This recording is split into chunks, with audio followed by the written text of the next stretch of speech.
আসসালামু আলাইকুম বন্ধুরা, কেমন আছেন? এখানে জিরা বাটা আর আদা রসুন বাটা দিয়ে দিলাম আমি। পোয়া মাছটা মাখায় মুখাইয়া বসাইব।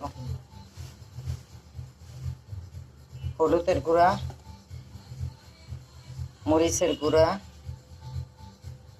ধইনার গুঁড়া, লবণ,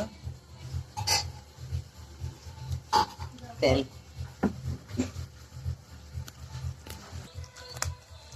মাছটা দিয়া ভালো করে মাখায় মুখায় আমি হাত দিয়ে অল্প করে পানি দিব।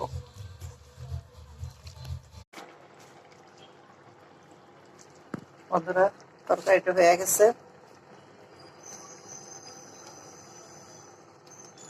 ধনিয়া পাতা কুচি ছড়াই দিলাম। কেমন লাগলো আপনাদের কাছে আপনারা জানাবেন। এ পর্যন্ত, আল্লাহ হাফিজ।